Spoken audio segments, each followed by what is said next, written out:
गांव में कुछ समय से अजीब सी घटनाएं हो रही थी, जिससे सब लोग डरे हुए थे। सबकी गायें, जानवर और खुद आदमी भी गायब होते जा रहे थे। और इन सब के पीछे एक चुड़ैल का साया होता है, जिसे अपनी मर्जी से शादी करने के जुर्म में गांव वालों ने मिलकर मार दिया होता है और वो चुड़ैल बन गई होती है। चुड़ैल बदला लेने के लिए शैतानों के देवता की पूजा करती है। शैतानों का राजा प्रकट होता है। मैं तुमसे खुश हूँ, बोलो क्या चाहती हो तुम? मेरी तपस्या काम आई। जय हो, जय हो। इन गांव वालों ने मुझे मार दिया और मेरे पति को भी मार दिया। आप मुझे शक्तियाँ दो। ठीक है, लेकिन मैं तुम दोनों में से एक को ही शक्ति दे सकता हूँ। तो आप मेरे पति की लाश को शक्तिशाली बना दो। लेकिन तुम्हें अपनी सारी ताकत भी अपने पति को देनी होगी और कोई जानवर का शरीर लाना होगा ताकि मैं तुम्हारे पति को फिर से जिंदा कर सकूं। फिर चुड़ैल जंगल जाती है और कुछ ना मिलने पर उसे एक बड़ा सा कोबरा सांप दिखता है और वो उसी सांप को मार के ले आती है और अपने पति की लाश को भी ले आती है। फिर हैवान उस सांप के शरीर पे चुड़ैल के पति का सिर लगा देता है और उसे जिंदा करके भूतिया सांप बना देता है। चुड़ैल की भी सारी शक्तियाँ खींचकर उसके पति के शरीर में डाल देता है। उस भूतिया सांप का शरीर बहुत बड़ा होता है और आंखें बड़ी बड़ी और सफेद हो जाती है। तुम्हारी जान अब तुम्हारे पति में है और सारी शक्तियाँ भी।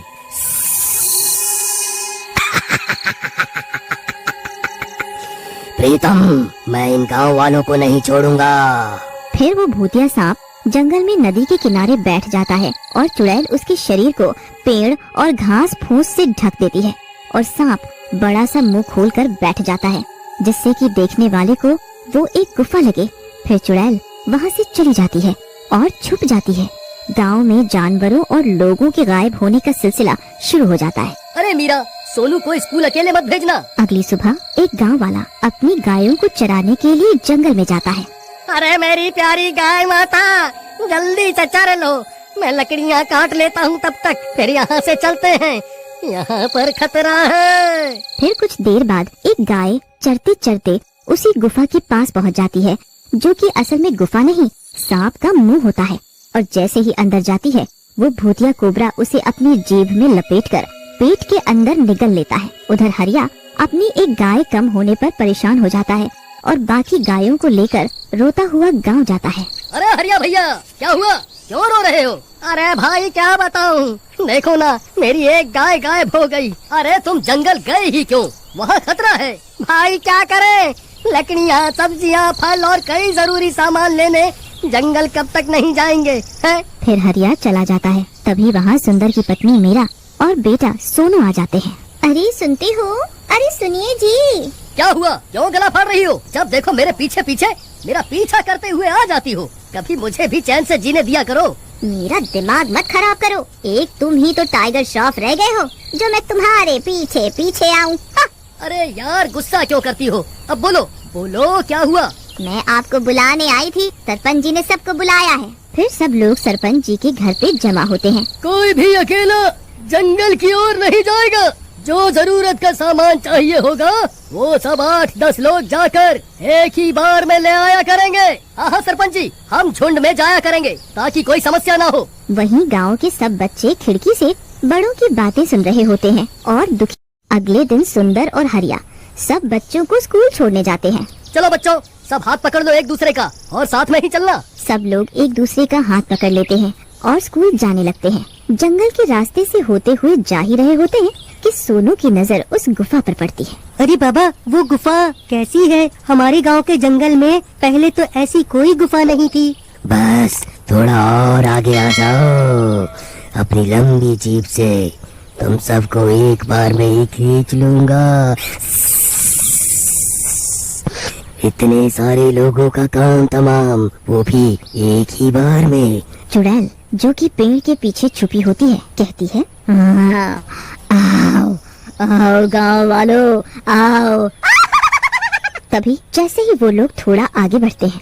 अरे बाबा, ये देखिए, ये रास्ता चिकना सा है। रुको रुको, हमें आगे नहीं बढ़ना चाहिए, चलो जल्दी वापस। इस गुफा की वजह से ही लगता है सब लोग गायब हुए हैं। चलो सरपंच के पास। अरे हरिया कहाँ गया? हमारे साथ ही तो था, वापस नहीं आया क्या हमारे साथ? हरिया उन लोगों के साथ वापस ही नहीं गया होता और चुपके से जंगल में ही रुक गया होता है। सब लोग गए, मैं अंदर जाके देखता हूँ। मेरी गाय भी चरते हुए क्या पता अंदर ही चली गई हो। जैसे ही हरिया थोड़ा आगे जाता है, वो भूतिया कोबरा उसे जीप में लपेट लेता है और उसे अंदर निगल लेता है। अरे मर गया रे! नहीं! वहीं दूसरी ओर गांव में सभी गुफा की बात सुनकर हैरान होते हैं और हरिया को ना पाकर परेशान होते हैं। फिर सब आदमी मिलकर जंगल जाते हैं और गुफा देखकर हैरान हो जाते हैं। अरे वाह, आज तो और भी ज्यादा लोग आए हैं। लगता है सब आदमी ही आ गए। मजा आ गया, आज तो एक ही बार में काफी मर जाएंगे। देखिए सरपंच जी, यही है वो गुफा। हम अकेले बच्चों के साथ थे, इसलिए अंदर नहीं गए। अरे बाप रे, चलो अंदर चले। क्या पता हमारे लोग जो गायब हुए हैं वो अंदर हों। फिर जैसे ही सब लोग आगे बढ़ते हैं और सांप की जीप पर चढ़ते हैं, वो सांप उन सबको लपेटकर अंदर निकल जाता है। तभी आदमियों का पीछा करते हुए गांव की औरतें और बच्चे भी आ जाते हैं। उन्हें देखकर चुड़ैल छिप जाती है ताकि किसी को शक ना हो और वो भी भूतिया सांप के मुंह में चले जाएं। माँ, यही वो गुफा है, चलो अंदर चले, बाबा को बचाना है। नहीं बेटा, तुम सब बच्चे यहीं रुको, हम औरतें जाती हैं। नहीं माँ, मैं भी जाऊँगा, हम बच्चों के पास एक तरकीब भी है। फिर वो सब औरतें और बच्चे उस गुफा में जाने लगते हैं। तभी भूतिया सांप उन्हें जीभ में लपेटकर अंदर निकल जाता है। अरे मर गई रे, अरे मर गई रे, मर गई। ये क्या हो रहा है? मैं तो फिसलती ही जा रही हूँ। माँ! फिर वो सब कोबरा के पेट में चले जाते हैं। वहाँ उन्हें अपने पति मिलते हैं। अरे मीरा, तुम यहाँ क्यों आई? ये कोई गुफा नहीं बल्कि किसी भूतिया और मायावी सांप का शरीर लगता है। वहाँ कई जानवरों और इंसानों की लाशें तैर रही होती हैं, जो कि भूतिया सांप ने पहले खाई होती है। तो ये बात थी, ये सब हमारे गांव वालों के ही शरीर है। हाँ बेटी, और हम भी कुछ देर तक इसके पेट में रहे तो हमारा भी यही हाल होगा। तभी सोनू और सभी बच्चे अपने पास से कृष्णा जी की मूर्ति निकालते हैं। हे कृष्णा, अब आप ही हमारी रक्षा कीजिए। जैसे आपने बाल रूप में अघासुर राक्षस को मारा था, वैसे ही हमें भी बचा लीजिए। तभी मूर्ति से बाल कृष्ण प्रकट हो जाते हैं। तुम चिंता मत करो, इन जैसे दुष्टों को मारने ही तो मैं अलग अलग रूप में आता हूँ। फिर कृष्ण मुस्कुराते हुए अपने शरीर को बड़ा करने लगते हैं। ये क्या हो रहा है मुझे? क्या हुआ? अरे अरे अरे, तुम्हारे अंदर मेरी भी जान और शक्तियाँ बसी हैं। मैं मर जाऊंगी। और तभी धमाके के साथ कोबरा का पेट फट जाता है और वो मर जाता है। एक बार की बात है, दो दोस्त हीरा और प्रकाश जंगल में खजाने की तलाश में निकल पड़ते हैं और चलते चलते वो दोनों जंगल में भटक जाते हैं। हीरा, मुझे ऐसा क्यों लग रहा है कि हम दोनों जंगल के गलत रास्ते पर आ गए हैं? यहाँ तो चारों तरफ सन्नाटा और अंधेरा है। ये जंगल इतना घना है कि सूरज की रोशनी तक हमारे पास नहीं पहुँच रही। तुम्हारी बातों से तो यही लगता है कि डर गए हो। मुझे नहीं मालूम था कि तुम इतने डरपोक निकलोगे। ऐसी बात नहीं है, मुझे कभी किसी से डर नहीं लगता, पर आज पता नहीं क्यों अजीब सा लग रहा है। अभी थोड़ी और देर की बात है, जब हमारे हाथ खजाना लगेगा तब तुम्हारा ये डर और ये अजीबपन सब दूर हो जाएगा। दोनों दोस्त आपस में बात करते हुए आगे चले जा रहे थे कि तभी प्रकाश को कहीं से खाने की खुशबू आने लगती है। ये खुशबू तो खाने की आ रही है, पर ये खाने की खुशबू मेरी भूख और बढ़ा रही है। खुशबू तो मुझे भी आ रही है, पर मेरी ये समझ में नहीं आ रहा कि यहाँ इतने घने जंगल में कौन रहता होगा। जरूर कोई इंसान ही होगा, तभी तो खाने की खुशबू आ रही है। चलो चलकर देखते हैं। दोनों दोस्त खाने की खुशबू के पीछे पीछे चल देते हैं। कुछ दूर जाकर उन्हें एक बांस से बना झोपड़ा दिखाई देता है, जिसकी खिड़की से धुआं भी निकल रहा होता है। हीरा और प्रकाश झोपड़े के नजदीक जाते हैं और आवाज लगाते हैं, कोई है? अंदर झोपड़े में अगर कोई है तो कृपया बाहर आइए। तभी झोपड़े के अंदर से एक बूढ़ी औरत बाहर निकल कर आती है और जोर जोर से हंसने लगती है। आखिर मेरे खाने की खुशबू तुम्हें मेरे पास खींची लाई। मैं भी क्या करूं, मैं खाना जो इतना स्वादिष्ट बनाती हूँ। वो सब बाद में, पहले ये बताओ कि तुम इतने घने जंगल में अकेली क्या कर रही हो? तुम्हें डर नहीं लगता यहाँ? नहीं, मुझे डर नहीं लगता, और मैं यहाँ अपने लिए नहीं, तुम जैसे राहगीरों के लिए रहती हूँ। यहाँ जंगल में जो भी आता है खो जाता है। खोने के बाद वो भूखा प्यासा यहीं जंगल में तड़प तड़प कर अपना दम ना तोड़ दे। इसलिए मैं उन सब के लिए यहाँ खाना बनाती हूँ। ये मेरा छोटा सा बांस का ढाबा है। क्या तुम दोनों मेरे ढाबे का खाना खाना पसंद करोगे? मैं खाने के कोई पैसे नहीं लूंगी, जितना मन करे पेट भर कर खाना।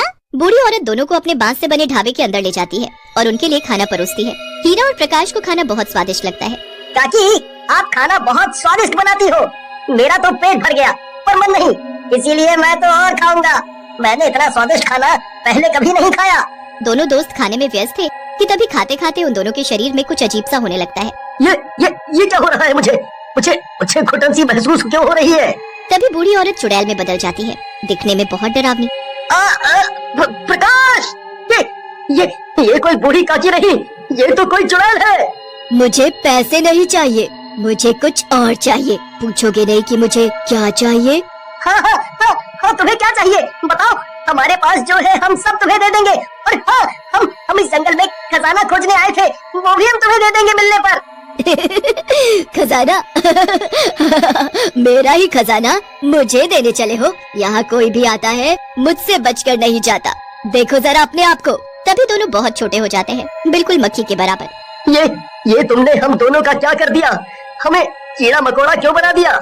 मुझसे ज्यादा बहस करने की कोई जरूरत नहीं। ज्यादा बोलोगे तो अपने पैरों से मसल दूंगी तुम्हें। चुड़ैल उन दोनों को एक कांच के कार में बंद कर देती है। उसके बाद वो चुड़ैल फिर से अच्छा खाना बनाने में लग जाती है। मेरा ढाबा है सबसे न्यारा, एक बार जो मेरे हाथ का बना खाना खाए तो खाता ही जाए। हीरा, इस चुड़ैल ने हमें एक तो इतना छोटा कर दिया है, ऊपर से हम दोनों को इस जार में बंद कर दिया। मेरा यहाँ दम घुट रहा है। हम बहुत छोटे हो गए हैं। अगर हम किसी से मदद भी मांगे तो कैसे मांगे? हमारी आवाज जंगल से बाहर तो क्या इस जार के बाहर तक भी नहीं जाएगी। इसीलिए अब हम कुछ नहीं कर सकते। 2 दिन बीत जाने के बाद जंगल में एक पांडु नाम का आदमी खाना बनाने के लिए लकड़ियाँ लेने आता है। तभी उसकी नजर चुड़ैल के ढाबे पर पड़ती है। जंगल के बीचों बीच ये क्या है? कौन होगा वहाँ? और उसमें से तो धुआं भी निकल रहा है। पांडु, मुझे तो कुछ गड़बड़ सी लग रही है, इसीलिए निकल चल यहाँ से। चुड़ैल पांडु को देख लेती है और पांडु को वो जाने नहीं देती। उसका रास्ता रोककर खड़ी हो जाती है। मेरे ढाबे का खाना खाए बगैर तुम कैसे जा सकते हो? मैंने तुम्हारे लिए बहुत ही स्वादिष्ट खाना बनाया है, चलो अंदर। नहीं, मुझे नहीं खाना, मेरा पेट भरा हुआ है। मैं खाना खाकर ही घर से निकला था। पांडु के ना कहने से चुड़ैल बहुत गुस्सा हो जाती है और जबरदस्ती पांडु को खींचती हुई अपने ढाबे में ले जाती है और जबरदस्ती उसे खाना खिलाती है। मेरा पेट भर चुका है। अब जाने दो मुझे, जाने दो। जाओ भागो, अगर भाग सकते हो तो भाग जाओ। तभी पांडु बहुत छोटा हो जाता है और भाग नहीं पाता। ये तुमने मेरा क्या हाल बना दिया। अब मैं अपने घर कैसे जाऊंगा? अपने बच्चों से कैसे मिलूंगा? चुड़ैल उसे भी एक जार में बंद करके कोने में टांग देती है। तभी ढाबे पर एक बहुत सुंदर सी लड़की आरती आती है और वो चुड़ैल को माँ कहकर पुकारने लगती है। माँ, मैं आ गई। बहुत दिन लगा दिया मेरी बेटी तुमने। तुम्हें पता नहीं कि तुम्हारी माँ को तुम्हारी हर पल कितनी याद आई। आजा मेरी बेटी, अपनी माँ के गले लग जा। माँ, एक बात बोलूं? हाँ मेरी बेटी, बोलो। माँ, ये ढाबा जंगल में नहीं चलेगा, इसे बंद कर दो। वैसे भी यहाँ जंगल में कौन आएगा हमारा खाना खाने? बेटी, तुम्हें नहीं पता कि हमारा ये ढाबा कितना मशहूर हो गया है। हमारे ढाबे पर खाना खाने लोग दूर दूर से आते हैं। तुम देखना, एक दिन ये ढाबा जंगल को एक शहर में बदल देगा। यहाँ चारों तरफ पेड़ पौधे, नहीं गाड़ियाँ और बड़े बड़े मकान होंगे। ठीक है माँ, अब मुझे खाना खिला दो क्योंकि मुझे बहुत भूख लगी है। चुड़ैल आरती के लिए जल्दी जल्दी खाना बनाती है और उसे अपने हाथों से खिलाती है, क्योंकि आरती खुद से नहीं खा सकती थी, क्योंकि आरती के दोनों हाथ नहीं थे। सुबह का समय था, आरती सोई हुई थी। तभी चुड़ैल जंगल के बाहर जाती है, रूप बदल कर वही बूढ़ी औरत बनकर, और आते जाते लोगों को अपने बांस के ढाबे पर मुफ्त में खाने का न्योता देने। मेरे ढाबे पर आओ और पेट भरकर मुफ्त में खाना खाओ। मेरे मुंह में तो पानी भर आया, ये सब तो मैंने कभी नहीं खाया। बूढ़ी औरत आगे आगे और सभी लोग उसके पीछे पीछे। थोड़ी दूर चलने पर चुड़ैल का बांस का ढाबा आ जाता है। बांस से बने ढाबे को देख सभी चौंक जाते हैं, पर उन सबका ध्यान सिर्फ खाने पर था। पर कोने में लटके जार के अंदर जो लोग बंद थे वो जोर जोर से चिल्लाते हैं, आवाजें देते हैं, पर कोई उनकी आवाज नहीं सुनता। अब कुछ नहीं कर सकते क्योंकि वो सभी लोग चुड़ैल का बना खाना खा चुके हैं। चुड़ैल जब लोगों को जार में बंद करके छुपा रही होती है, तभी आरती पीछे आ जाती है और पूछने लगती है, माँ क्या छुपा रही हो? क्या है तुम्हारे हाथ में? दिखाओ जरा। कुछ नहीं है, मैं तो बस कुछ पुराना सामान रख रही थी। आरती को कुछ अजीब लगता है, पर बिना हाथ के वो कुछ नहीं कर सकती थी। चुड़ैल सभी को छुपाकर बाहर चली जाती है। अब चारों तरफ सन्नाटा था कि तभी आरती को कुछ आवाज सुनाई देती है। कौन कौन है? दोनों मिलकर जार को खिसकाते हुए किनारे तक तो ले आते हैं, पर उसे नीचे नहीं गिरा पाते। पर आरती की नजर उन पर पड़ जाती है।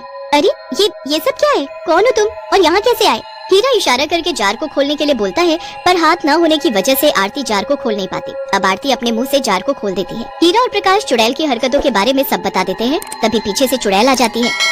माँ ये सब तुमने क्यों किया? 4 साल पहले तुमने बड़े ही प्यार से ये ढाबा खोला था, पर इस ढाबे पर लोग खाना खाने तो आते, पर पैसे नहीं देते खाने के। जब हमने इनकी शिकायत सरपंच से की तो सरपंच भी इन सब के साथ मिल गए और रातों रात हमारा ये बांस का ढाबा उन्होंने तुड़वा दिया, उसमें आग लगा दी। उसी आग में तो मैं मर गई, पर तुम्हारे ये हाथ चले गए। बस मैं तुम्हारे साथ रहकर इन सब का बदला लेती रही। माँ तुम बहुत अच्छी हो, पर जो हुआ सो हुआ, इन सबको छोड़ दो, जाने दो।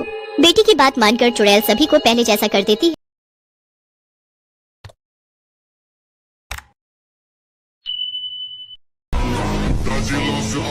Segurando, olha a via, só falta relaxando, olha a pica, só fala